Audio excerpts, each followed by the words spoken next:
Hello. देखो, आज की इस वीडियो के अंदर हम बात करने वाले हैं न्यू व्हीकल स्क्रैपेज पॉलिसी के बारे में, जो कि इंडिया में 1 अप्रैल 2023 से लागू करी गई है। अब इस वाली स्क्रैपेज पॉलिसी के अंदर क्या खास बातें हैं, क्या बुरी बातें हैं, आपको इससे क्या बेनिफिट्स है, सारी चीज़ें डिस्कस करेंगे। तो अगर आप जानना चाहते हो तो एंड तक वीडियो को देखना। अगर ये वाला वीडियो पसंद आए, ये क्या था, ये वाला वीडियो पसंद आया तो आप लाइक कर सकते हो, चैनल जो है वो सब्सक्राइब जो है वो कर सकते हो।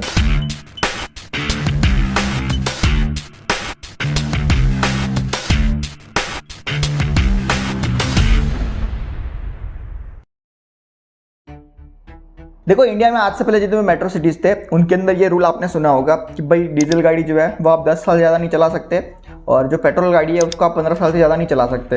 अगर आपको चलाना ही है तो भाई फिटनेस वगैरह टेस्ट करवा कर गाड़ी का और वापस से री रजिस्टर करवाना होता था। लेकिन ये वाली धांधली खाली अब वो मेट्रो सिटी जितने थे उनके अंदर ही थी। आप दूसरे जो इंडिया के छोटे छोटे शहर है या फिर गाँव वगैरह है उनके अंदर ये वाला मुसीबत नहीं थी। आप गाड़ी को आराम से चला सकते हो 20-25 साल तक तो। लेकिन अब ओवरऑल इंडिया के लिए भी ये सारे रूल्स निकल कर आ चुके हैं, जिसमें आप अपनी गाड़ी को एक लिमिट तक ही यूज़ कर सकते हो। अगर उस एज लिमिट को आपकी गाड़ी क्रॉस कर चुकी है तो फिर आपको अपनी गाड़ी को स्क्रैप करवाना होगा या फिर उसको एक म्यूजियम में सजा कर रखना होगा। आप उसको रोड पर नहीं चला सकते। अब क्या है इस पॉलिसी के अंदर, मैं आपको पॉइंट बाय पॉइंट बताता हूँ। सबसे पहला पॉइंट आता है गाड़ियों की एज। आप अपनी गाड़ी को मैक्सिमम कितना यूज़ कर सकते हो। सबसे पहले बात करते हैं प्राइवेट व्हीकल्स की, वाइट नंबर प्लेट के साथ जो भी गाड़ी आती है उनकी। तो ऐसी गाड़ियां जो है वो आप मैक्सिमम इंडिया में 15 साल तक ही यूज़ कर सकते हो। 15 साल के बाद में आपकी गाड़ी लगभग कबाड़ सी बन चुकी है, चलाने लायक नहीं है, तो आपको डायरेक्ट उस गाड़ी को स्क्रैप करवाना पड़ सकता है। अगर आपको लगता है कि भाई आपकी गाड़ी 15 साल में पुरानी नहीं हुई है, आप उसको और भी चला सकते हो, तो भाई सरकार ने प्राइवेट व्हीकल के लिए ऑप्शन देकर रखा हुआ है। आप अपनी गाड़ी का एक फिटनेस सर्टिफिकेट बनवा सकते हो, जो कि गवर्नमेंट जो सेंटर वगैरह खोलेगी, ऑटोमेटिक सेंटर होंगे बेसिकली, जहां पर आपकी गाड़ी का ऑटोमेटिक टेस्ट करा जाएगा, गाड़ी को रन वगैरह करवा करके, और बाद में वहां पर पूरा फिटनेस टेस्ट होगा और वहां पर आपको सर्टिफिकेट मिलेगा। अगर वो सर्टिफिकेट आप ले लेते हो तो उसके बाद में आप अपनी प्राइवेट गाड़ी को और 5 साल के लिए री रजिस्टर करवा सकते हो, जिससे आप अपनी गाड़ी को टोटल 20 ईयर्स तक यूज कर सकोगे। इस फिटनेस टेस्ट के अंदर भी आपको सरकार 2 ऑप्शन देगी। अगर आपकी गाड़ी 15 साल के बाद में फिटनेस के लिए गई और एक बार में अगर आपकी गाड़ी फेल हो जाती है, फिटनेस सर्टिफिकेट नहीं बनता, तो आप अपनी गाड़ी को वापस से ठीक करवा करके, इंजन वगैरह अगर काम हो बेसिकली तो आप सही करवा करके आप अपनी गाड़ी को फिर से एक बार फिटनेस टेस्ट करवा सकते हो, और बाद में आप अपनी गाड़ी के लिए वापस से 5 साल का रजिस्ट्रेशन ले सकते हो। अगर दोनों ही फिटनेस टेस्ट में आपकी गाड़ी फेल हो जाती है, दोनों बार नहीं होता, तो भाई आप अपनी गाड़ी को भूल जाओ, आपको स्क्रैप करवाना पड़ेगा 15 साल के अंदर ही। बाइक्स वगैरह के अंदर भी सेम केस है, बाइक्स भी आप 15 साल के बाद में स्क्रैप करवा सकते हो। अगर आपको 5 साल और चलानी है तो भाई फिटनेस टेस्ट बनवाओ और फिर से 5 साल तक चलाओ। बाकी कमर्शियल व्हीकल जितने भी है उनकी एज लिमिट मैक्सिमम 15 साल तक ही है। 15 साल से ज़्यादा आप उन गाड़ी को चला ही नहीं सकते। कोई भी टैक्सी हो गई या फिर कोई भी कमर्शियल व्हीकल हो गया, उसके लिए एज लिमिट मैक्सिमम 15 साल तक ही रखी गई है। आपको फिटनेस वगैरह के बाद में 20 साल का ऑप्शन नहीं दिया गया है। बाकी बस वगैरह और ट्रक वगैरह है तो उनके लिए भी यहाँ पर वही 15 साल वाला ही ऑप्शन है। 15 साल पुराना आप कोई भी यहाँ पर व्हीकल नहीं चला सकते, लेकिन इनके लिए फिटनेस जो है उसका क्राइटेरिया थोड़ा अलग रखा गया है। यहाँ पर आपका जो फिटनेस है वो आपको 8 साल के बाद में हर 2 साल में कराना पड़ेगा। मतलब कि अगर आपने जो फर्स्ट ईयर में आपकी गाड़ी खरीदी है तो भाई वहाँ से लेकर 8 साल तक तो भाई आपको फिटनेस टेस्ट नहीं करवाना, लेकिन जब आपकी गाड़ी 8 साल पुरानी हो जाती है तो भाई आपको हर 2 साल के बाद में फिटनेस टेस्ट करवाना होगा। ये आप मैक्सिमम 15 साल की एज तक करवा सकते हो अपनी गाड़ी की। इसके बाद में आप अपनी गाड़ी को स्क्रैप करवा सकते हो।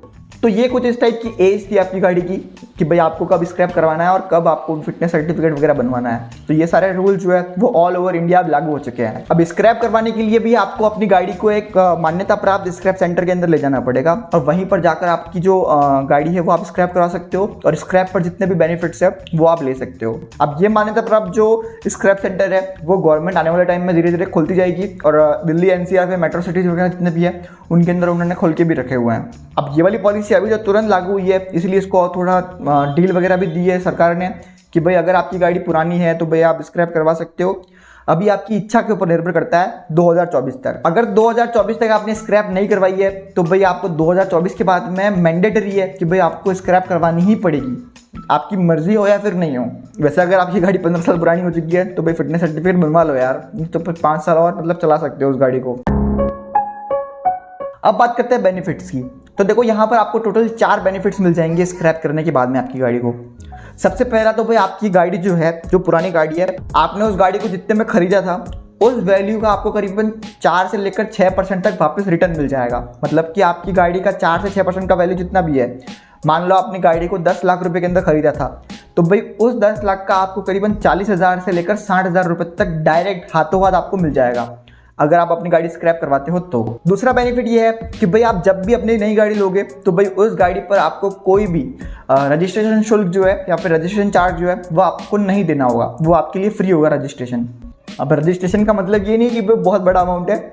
अब नई वाली गाड़ियों के ऊपर 1000 या फिर जो भी है 600 रुपये जितना भी है उतना ही रजिस्ट्रेशन चार्ज लगता है तो ये इतना ही है, 1000 के अंदर अंदर ही होता है ये। तीसरा बेनिफिट है कि भाई आपका जितना भी रोड टैक्स लगेगा नई कार के ऊपर, उस रोड टैक्स के अंदर आपको 25% का इंस्टेंट डिस्काउंट मिल जाएगा। आप जितनी भी गाड़ी अभी खरीदते हो तो भाई उनके ऊपर आपको एक अच्छा खासा रोड टैक्स देना पड़ता है। मान लो आपने 10 लाख की गाड़ी खरीदी है तो भाई उस पर करीबन आपको 80 से 90 हज़ार रुपये तक का रोड टैक्स देना पड़ सकता है। एग्जैक्ट अमाउंट नहीं है लेकिन इतना देना पड़ सकता है, 80 हज़ार मान लो। तो भाई उस 80 हज़ार में आपको डायरेक्ट 25% का डिस्काउंट मिल जाएगा। आप अपनी गाड़ी पर 25% का डिस्काउंट जो है वो डायरेक्ट क्लेम कर सकते हो रोड टैक्स के अंदर। अब ये 25% जो है वो आपको खाली प्राइवेट व्हीकल्स के लिए बता रहा हूँ। अगर आप कमर्शियल गाड़ी खरीदते हो टैक्सी वगैरह तो उसके लिए ये डिस्काउंट खाली 15% ही है। रोड टैक्स के ऊपर आपको खाली 15% डिस्काउंट मिलेगा। फोर्थ नंबर बेनिफिट ये है कि भाई जब आप अपनी नई गाड़ी खरीदोगे स्क्रैप करवाने के बाद में, आप गाड़ी यूज कर रहे हो तो भाई आपको एक नई कार और भी चाहिए होगी। तो भाई जब आप नई कार खरीदने जाओगे तो भाई तब आपको अपनी नई कार की जितनी भी प्राइस होगी उस प्राइस के ऊपर करीबन 5% का डिस्काउंट देखने को मिल जाएगा इंस्टेंट। अगर आप नई गाड़ी 20 लाख रुपए की खरीद रहे हो तो भाई 20 लाख का जितना भी 5% बनता है वो सारा आपको डिस्काउंट के तौर पे देखने को मिल जाएगा। मतलब कि 1 लाख रुपया आपकी गाड़ी खाली आपको 19 लाख रुपए में ही पड़ेगी। तो भाई आपकी गाड़ी की 15 साल के बाद में जितनी भी वैल्यू रहती है उस वैल्यू का लगभग आपको वापस पूरा रिटर्न मिल जाता है। तो भाई आप अपनी गाड़ी 15 साल के बाद में स्क्रैप वगैरह जो है वो करवा सकते हो और अपनी वैल्यू जो है वापस पा सकते हो। जब भी आप अपनी गाड़ी स्क्रैप करवाओगे तो स्क्रैप करवाने के बाद में आपको एक सर्टिफिकेट मिलेगा स्क्रैप का। उस स्क्रैप सर्टिफिकेट को आपको संभाल के रखना है। उससे सर्टिफिकेट के थ्रू आपको ये सारे बेनिफिट जो है वो मिलने वाला है। बाकी गवर्नमेंट ने री रजिस्ट्रेशन की जो फीस है उनके अंदर भी चेंजेस कर दिया है। अगर 1 अप्रैल से पहले आपको वापस से गाड़ी री रजिस्टर करवानी होती थी तो भाई आपको यहाँ पर 600 से 1000 रुपये तक का ही टैक्स देना पड़ता था 4 व्हीलर्स के लिए।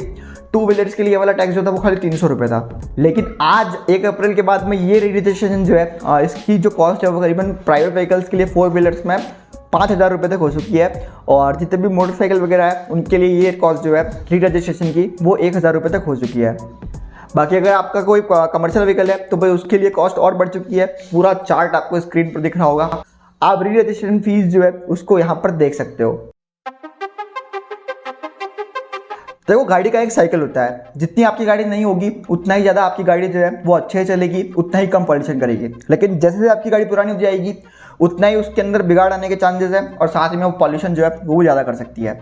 तो भाई सबसे पहला मोटिव तो ये है कि भाई गवर्नमेंट को यहाँ से पॉल्यूशन कम करना है, तो इसीलिए गवर्नमेंट पुरानी गाड़ियों को रोड से उतारना चाहती है। सेकेंड चीज़ ये है कि भाई पुरानी गाड़ियों में बहुत बिगाड़ आते हैं तो इससे एक्सीडेंट होने की भी बहुत ज़्यादा चांसेस है। तो भाई ऐसे एक्सीडेंट्स और ऐसी दुर्घटनाओं को भी गवर्नमेंट जो है वो कम करना चाहती है। थर्ड, इंडिया की जीडीपी जो है वो धीरे धीरे हमको बढ़ानी है। गवर्नमेंट का टारगेट है कि भाई आने वाले कुछ सालों में इंडिया की जीडीपी लगभग 5 ट्रिलियन होनी चाहिए। तो भाई उसके लिए लोगों को ज़्यादा परचेस करना होगा और उसी परचेस के लिए गवर्नमेंट ने गाड़ियां बैन कर दी है ताकि लोग नई गाड़ियां खरीद सके। अब बहुत सारे लोगों को ये वाली बात बुरी लग सकती है लेकिन बहुत सारे लोग जो है वो मतलब सपोर्ट में होंगे इसके। आई होप कि आपको ये सारी चीज़ें समझ आई होगी। अगर समझ आई है तो भाई आप कमेंट सेक्शन में जाकर बता सकते हो आपको ये वीडियो कैसा लगा, उसके बारे में आप लिख सकते हो वहाँ पर जाकर के। अगर ये वीडियो पसंद आया तो प्लीज़ लाइक करना, नहीं पसंद आया तो आप डिसलाइक जो है वो भी कर सकते हो और साथ ही में चैनल जो है वो सब्सक्राइब जो है वो भी कर सकते हो अगर आपका मन है तो। Speed. I am speed.